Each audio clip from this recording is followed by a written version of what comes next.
안녕하십니까. 거꾸로 투자하는 쇼킹 부동산입니다. 3기 신도시의 무시무시한 분양가 전망 시작해보겠습니다. 자, 허그의 분양가 개편 소식이 예상보다 파장이 큽니다. 시세의 90%까지 올라간다는 언론 보도가 속출하니까 국토부 여론 과정에 지금 비난이 쏟아지고 있습니다. 실수요자 입장에서는 그럴 수밖에 없겠죠. 자, 왜냐면은 시세 90%면 그냥 시세대로 사라는 거잖아요. 근데 최근에 시세가 너무 많이 올랐어요. 2019년부터 긴축해서 완화적 통화 정책으로 바뀌면서 주택 가격이 급등을 해버렸단 말이에요. 2019년, 2020년 다 폭등을 해버렸습니다. 이 급등한 상황에서 거래도 없는 호가의 90%면 그냥 시세대로 사라는 얘기예요. 근데 국토부 너네 지금 이 시세 알고 90%로 분양가 정한 거 맞냐? 이게 니네가 지금 누구를 위한 조직이냐? 이런 비난이 쏟아지고 있다는 부분이죠. 그런데 지금 국토부에서도 소통을 잘못한 것이 분명히 있다는 부분입니다. 자, 지금 언론만 보면 누구나 이렇게 생각합니다. 와, 주변 시세 90%로 이제 분양가 나오는구나. 그럼 주변 시세가 만약에 13억이면은 분양가가 11억 7천만 원이냐? 야, 예전에 이 지역 분양가가 7억이었다. 그러면 17억 7천으로 한 번에 분양가가 오르는 거냐? 사람들 멘붕에 빠질만 하겠죠. 지금 청약대 기자들이 이사까지 하면서 그 지역의 청약을 기다리고 있는데 분양가가 이렇게 단숨에 껑충 뛰어오르는 게 맞냐? 게다가 정부에서 집값 잡겠다고 3기 신도시까지 개발했는데 야, 그럼 3기 신도시 분양가도 장난 아니겠네? 이런 공포가 싹 뜨게 되는 겁니다. 빨리 국토부에서 해명 자료를 만들어야 되는 부분이죠.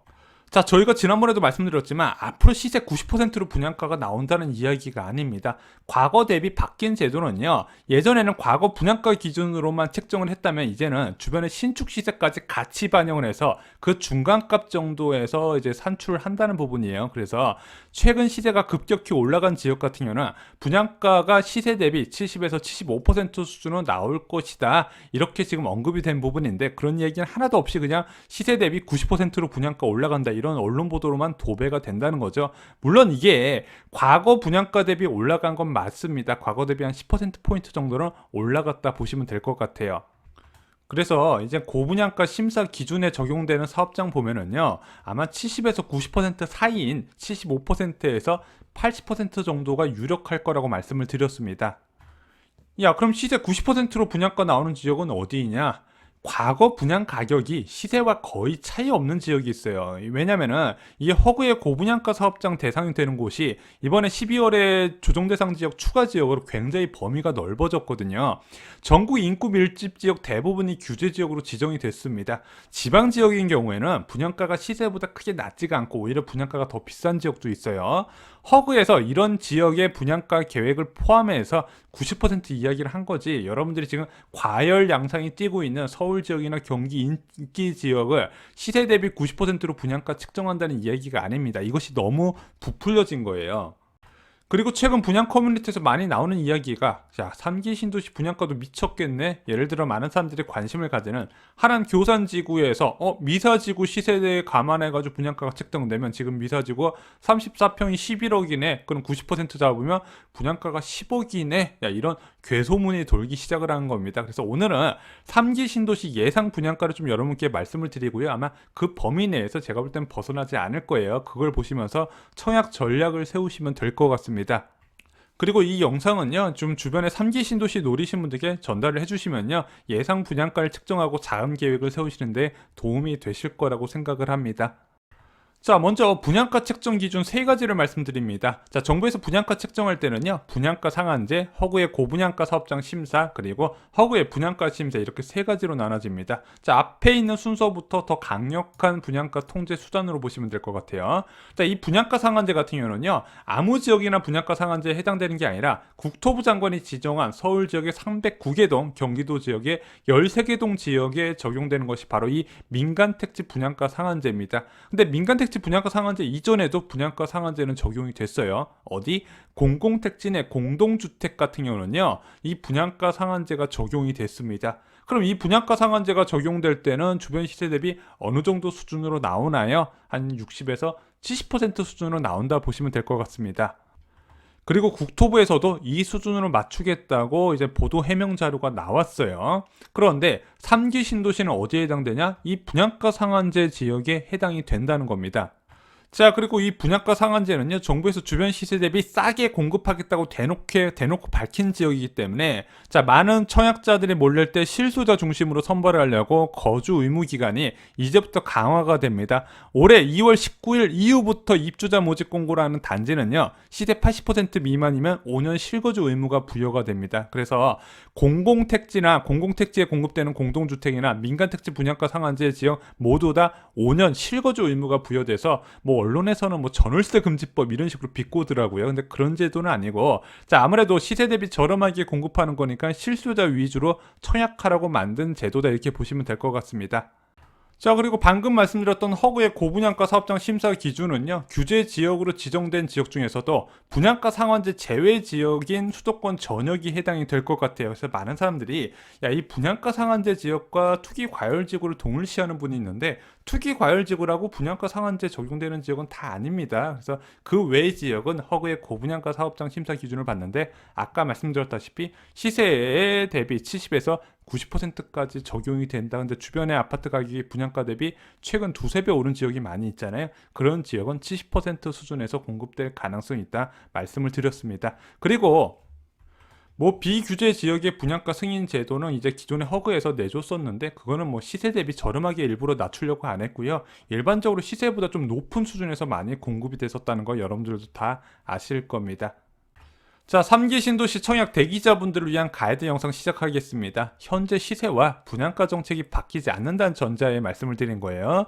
현재 신규 택지의 분양가 정책을 기준으로 한 대략적인 분양가 수준을 공개드리면서 청약 대기자분들한테 참고하시라는 영상입니다. 주변에 청약 대기자분들 있으면 도움이 많이 되실 거예요.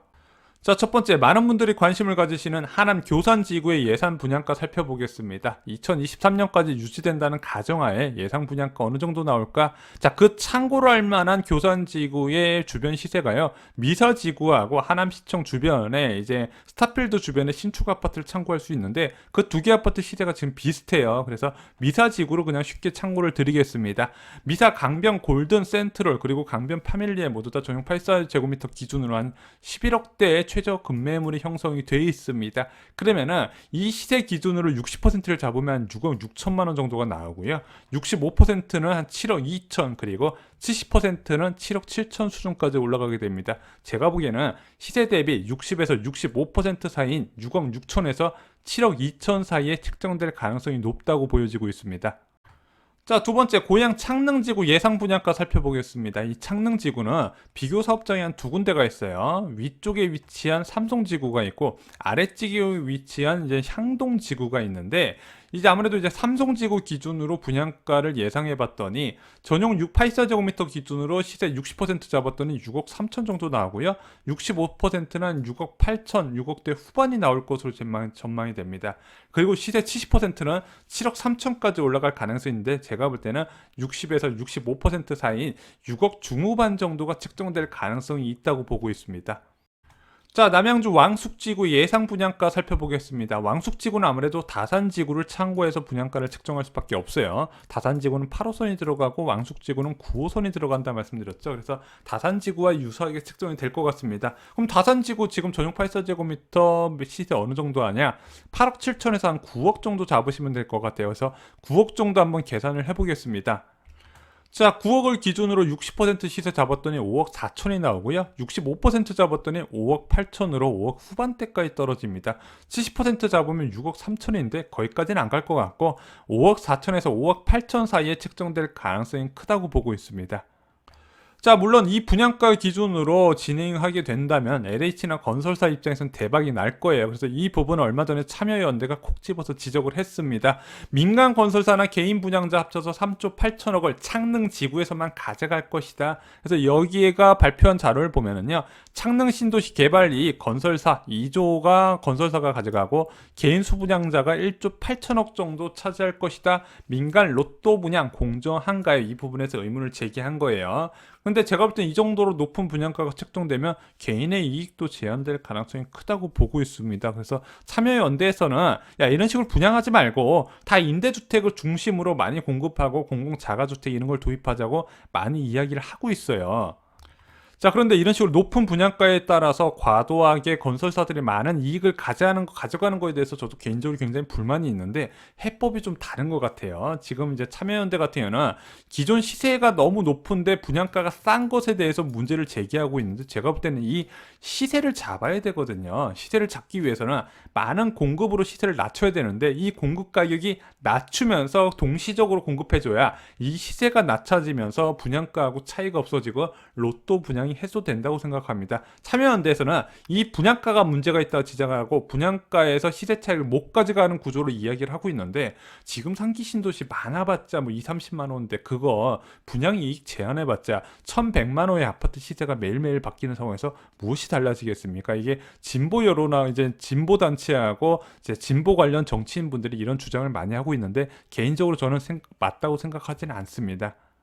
자, 그럼 이렇게 의견이 팽팽하게 나눠지는 상황에서 변창흠 국토부 장관은 어떤 선택을 할까? 일단 많은 사람들이 기대하는 저 포함해서 과거 이명박 노무현 정부처럼 조성 원가 연동제를 시행할까? 이게 신도시 아파트 가격이 주변 시세를 따라가는 이유는 결국에는 분양가를 측정할 때 토지 가격이 감정 금액으로 산정되기 때문에 그렇거든요. 근데 예전에 노무현 정부하고 이명박 정부에서는 이것을 조성 원가 LH에서 공급하는 가격 기준으로 공급을 했어요. 그러다 보니까 분양 가격도 싸졌고 공급 일시도 단축이 됐었거든요. 자, 변창흠 국토부 장관은 어떻게 결정을 할까? 그 힌트가 나왔습니다.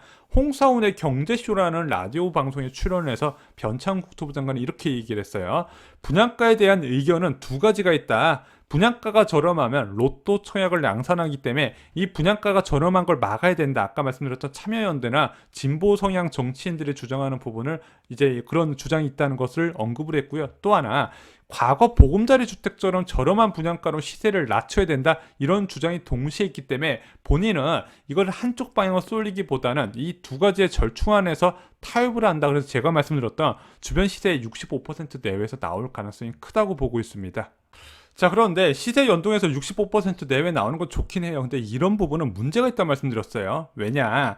주변 시세 연동에서 신도시 분양가격이 책정된다면요. 시세가 오를 가능성이 보인다. 예를 들어 뭐 금리가 하락을 했다 또는 전세 가격이 올라간다. 그러면서 매매 가격이 수요가 늘어나고 매물이 줄어드는 현상이 나타난다면 건설사 입장에서는 분양을 미루겠죠. 공급 지연 사태가 나올 가능성이 있다는 부분입니다. 그래서 제가 볼 때는 국토부 장관이 정말로 앞으로 공급을 크게 늘릴 의지가 있다면 주택 공급에 관한 규칙부터 바꿔야 돼요. 토지 조성 시기에 감정평가 금액으로 못 받든가 또는 주택 공급 시기를 어느 정도 공급을 받고 나서 일정 시기 이내에 공급하도록 정해놔야 된다는 부분이죠. 안 그러면은 건설사들이 주변 시세가 올라갈 때까지 계속 미룬다는 부분입니다. 이상으로 쇼킹 부동산 마칩니다. 좋아요, 구독, 그리고 주변에 3기 신도시 청약 대기자하시는 분들께 이 영상 꼭 공유 부탁드립니다. 감사합니다.